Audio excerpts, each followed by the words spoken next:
What's up guys, Mike from Rockville, and today we are looking at the wiring configuration for two single voice coil 4 ohm subwoofers. Now the most common wiring configuration is parallel wiring, so let's look at that first. But first let's check the resting impedance at each terminal. So we got our multimeter. See, this subwoofer is 3.8, which is what we would consider a 4 ohm load. Check this one. 3.9, 3.8 as well, which is what we consider an impedance of 4 ohms. Now parallel wiring is very straightforward. Basically what you are doing is going from the positive terminal of one sub to the positive terminal of the next sub, and then directly into the positive terminal of your amplifier or enclosure. And it's the same thing with the negative terminals. So you're going from the negative terminal of one sub to the negative terminal of the next, and then directly into your enclosure, which will then go into your amplifier's negative terminals. So let me show you how to do that right now. So the first thing we need is a speaker cable to connect the two subwoofers to each other. So on one subwoofer, I'm just going to take my speaker wire and run it directly into both the negative terminal as well as the positive terminal.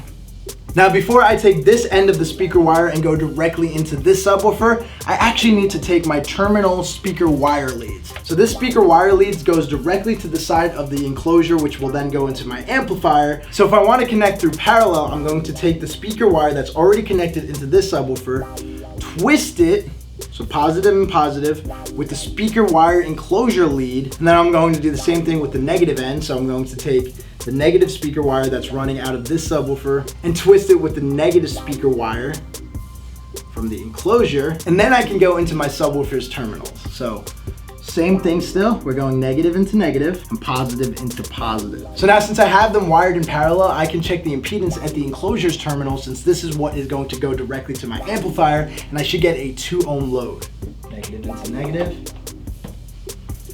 And you can see right on our multimeter, it is 2.1, which is what we would consider an impedance of 2 ohms. And remember, this is what you're actually going to run into your amplifier. So you would just run a positive and negative speaker wire from this set of terminals right into your amplifier. And the amplifier would also be seeing that 2 ohm load. So now it's very important to match your subwoofers with the correct amplifier. And when you have your subwoofers wired in this parallel configuration, you can use any subwoofer that is capable of running the sub's rated power at 2 ohms. A very common option is to use a 2 ohm stable monoblock amplifier. But another great option is to use a 1 ohm stable monoblock amplifier that can run the subwoofer's rated power at 2 ohms. When you do this, your amp is actually going to run cooler and with more efficiency, which will save your car's battery.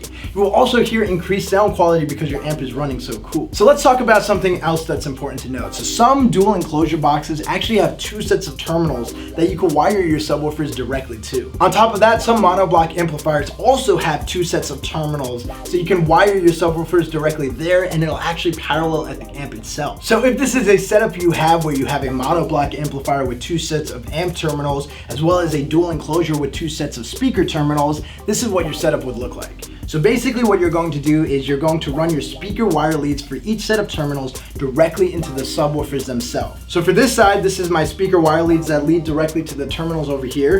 And I'm just gonna run my positive into the positive terminal on my subwoofer, and I'm going to run the negative end right into the negative terminal. And then I'm going to do the same thing for this subwoofer over here. So this side, I have my speaker wire leads, and they're leading directly to this set of terminals on the side over here.